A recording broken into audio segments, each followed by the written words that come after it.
বিসমিল্লাহির রহমানির রহিম। আসসালামু আলাইকুম। কেমন আছেন বন্ধুরা? আশা করি আল্লাহর রহমতে ভালো আছেন। আমিও আছি মোটামুটি, অতটা ভালো নেই। আপনাদের দোয়ায় ভালো আছি। আজকে নতুন একটা রেসিপি নিয়ে আসছি, নোয়াখালীর ঐতিহ্যবাহী নিরামিষ আলুর ঘাটি। এই রেসিপিটা আপনাদের মাঝে শেয়ার করব। যদি এই রেসিপিটা দেখতে চান, আমার পুরো ভিডিও জুড়ে অবশ্যই থাকতে হবে। পুরো ভিডিও জুড়ে অবশ্যই থাকতে হবে। আর আমার চ্যানেলে যারা নতুন বন্ধু আছেন, অবশ্যই চ্যানেলটিকে একটা সাবস্ক্রাইব করে বেল আইকনটা অন করে দিবেন, যেন আমি ভিডিও দেওয়ার সাথে সাথে নোটিফিকেশনটা আপনাদের মাঝে পৌঁছে যায়। এই আলুর ঘাটি রান্না করার জন্য আমি এখানে আলু সিদ্ধ করে নিয়েছি। আলু সিদ্ধ করে আলুটা ভালো করে ছিলে নিতে হবে। তারপর এখানে চিলা শেষ হয়ে গিয়েছে, আমি তারপর এখানে একটা মাটির হাঁড়িতে আলুগুলো নিয়ে নিয়েছি। আমার কাছে কিন্তু মাটির পাতিলগুলো, প্লেটগুলো ব্যবহার করতে বছি, এগুলোকে বছি বলে। এগুলোতে ভাত খাওয়া আমার কাছে ভালো লাগে, আমরা এগুলোতে ভাত খাই, অনেক ভালো লাগে। আমি সব কিছু এটার মধ্যে ব্যবহার করি।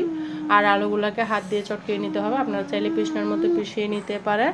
আমার মনে হয় হাত দিয়ে কচলাই নিলে ভালো, কারণ আলুর ঘাটিটা একটু আঠালো থাকলে, গোটা গোটা থাকলে কিন্তু আলুর ঘাটিটা খেতে ভালো লাগে। এটা নোয়াখালীর ঐতিহ্যবাহী নিরামিষ আলুর ঘাটি, অনেক মজাদার, অনেক সুস্বাদু। এই আলুর ঘাটিটা অবশ্যই রান্না করে খাবেন। আর আমি যে কিভাবে রান্না করতেছি এটা দেখতে চাইলে অবশ্যই আমার পুরো ভিডিও জুড়ে থাকতে হবে বন্ধুরা। দেখুন, আমি এখানে একটু আস্তে আস্তে রেখেছি, পুরোটা মিক্স করি নাই। আপনারা যদি আস্তে আস্তে ভালো না লাগে, পুরোটা মিক্স করে নিতে পারেন। যেভাবে রান্না নিয়ম আমি সেভাবে প্রসেসটা দেখাচ্ছি। তারপর আমি একটু পানি দিয়ে আলুটা ভিজিয়ে রেখেছি। তারপর আমি মশলাগুলো পিষানোর জন্য চলে যাচ্ছি। আমি একটা হামানদিস্তা নিয়ে নিয়েছি, হামানদিস্তার মধ্যে পেঁয়াজ আর রসুন দিয়ে দিয়েছি। এখানে আমি আদা দিই নাই। তারপর একটু লবণ দিয়ে দিচ্ছি। লবণ দিলে হামানদিস্তার মধ্যে এই জিনিসটা তাড়াতাড়ি পিষানো হয়ে যায়। তারপর কয়েকটা কাঁচামরিচ সিদ্ধ করে আলুর সাথে সিদ্ধ করেছিলাম, এগুলা দিয়ে দিয়েছি যেন একটু ঝাল হয়। এই এই ডালটার মধ্যে কিন্তু আপনার লাল মরিচটা কম ব্যবহার করা হয়, সেই জন্য কাঁচামরিচটা আমি সিদ্ধ করে দিয়ে দিচ্ছি। অনেক মজাদার লোভনীয় এই রান্নাটি, অবশ্যই বাসায় ট্রাই করুন। আর আমি কি প্রসেসে রান্না করতেছি অবশ্যই দেখুন, নিশ্চয়ই ভালো লাগবে। আর যদি ভালো লাগে অবশ্যই ভিডিওটা আপনাদের বন্ধুদের মাঝে শেয়ার করে দিবেন। আর একটা লাইক দিয়ে ভিডিওটা অবশ্যই কন্টিনিউ করে দিবেন। এই রান্নাটার জন্য আমি এবার চুলায় চলে গেলাম। চুলার মতো পরিমাণ মতো তেল দিয়ে দিয়েছি, রান্নার রেগুলার সয়াবিন তেল দিয়ে দিয়েছি। তারপর এখানে কয়েকটা দিয়ে দিলাম শুকনা মরিচগুলো আমি ভালো করে তেলের মধ্যে ভেজে নিচ্ছি। অনেক ঝাল কিন্তু মরিচগুলা, এই মরিচগুলো কিন্তু অনেক ঝাল। দেখুন চিকন চিকন লম্বা লম্বা অনেক ঝাল। তারপর আমি মরিচগুলোকে ভালো করে আমি উঠিয়ে নিলাম। তেলের মধ্যে আমি পেঁয়াজ রসুন যেগুলো থেতু করে রেখেছি, কাঁচামরিচ সহ এই থেতু করা বা মশলাগুলো আমি এখানে দিয়ে দিয়েছি গরম তেলের মধ্যে। দেখুন কি ধোঁয়া উঠতেছে, তেলটা প্রচুর গরম হয়ে গিয়েছে, সেই জন্য আমি চুলার আঁচটা কমিয়ে দিয়েছি।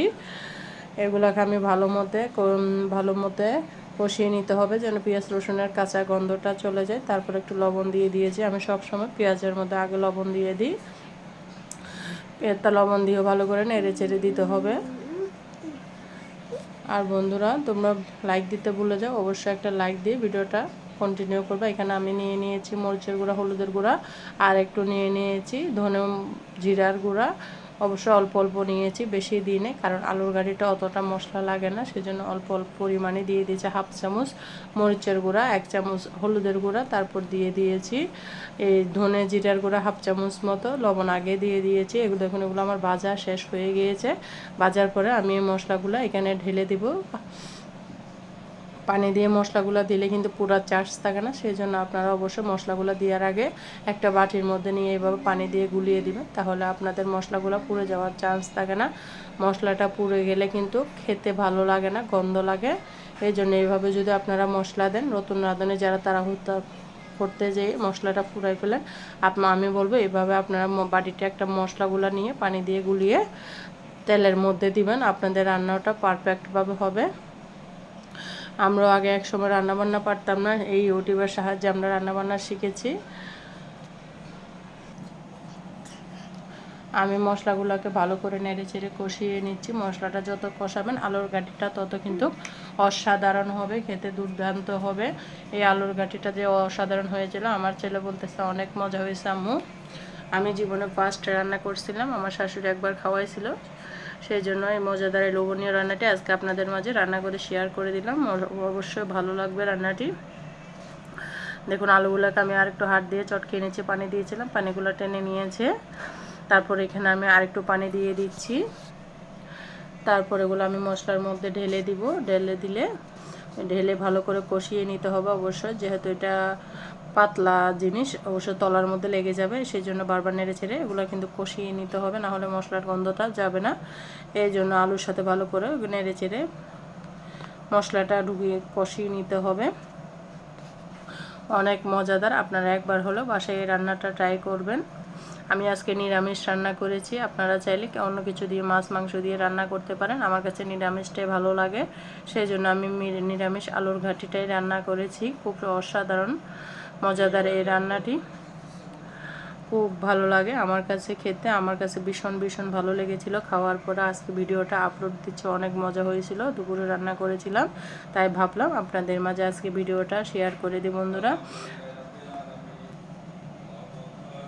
আলুটাকে ভালো মতো আমি কষিয়ে নিলাম, একদম ভালো করে নেড়ে চেড়ে কিন্তু পাতিলের সামনে থেকে, চুলার সামনে থেকে আপনার রান্না করতে হবে। অসাধারণ রান্নাটি চুলার পাশ থেকে নেড়ে সরে গেলে কিন্তু আপনার আলুর ঘাটিটা কিন্তু তলার মধ্যে লেগে যাবে। বন্ধুরা অবশ্যই নেড়ে চেড়ে রান্না করে নেবেন। এই মজাদার রান্নাটি অবশ্যই কেমন হয়েছে বন্ধুরা কমেন্টসে বলে যাবেন। অসাধারণ অমৃত এই রান্নাটি, অনেক মজাদার। আমি এখানে একটু গরম মশলা দিয়ে দিচ্ছিলাম, এলাচ তেজপাতা লবঙ্গ দিয়ে দিয়েছি যেন একটু মাংসের ফ্লেভার আসে, সেই জন্য আমি যেহেতু নিরামিষ রান্না করতেছি এই রান্নাটি।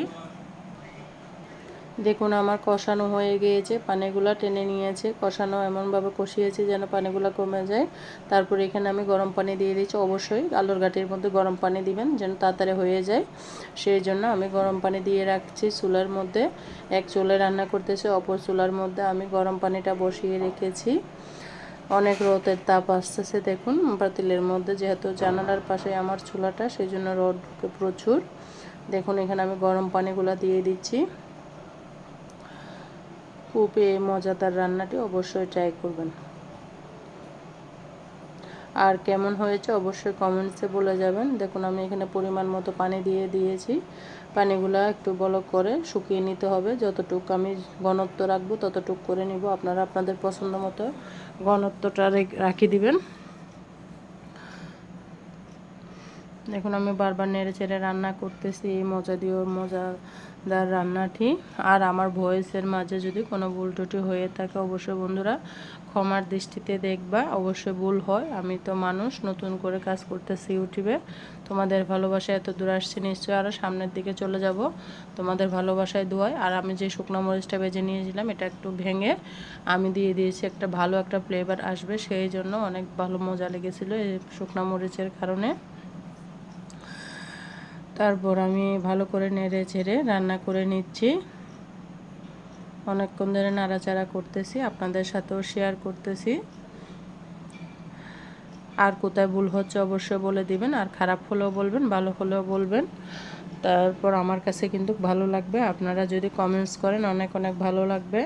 তারপর আমি রান্নাটার মধ্যে ধনেপাতা দিয়ে দিয়েছি, ধনেপাতা অবশ্যই দিবেন। আলুর ঘাটির মধ্যে কিন্তু ধনেপাতা না দিলে কিন্তু ভালো লাগে না।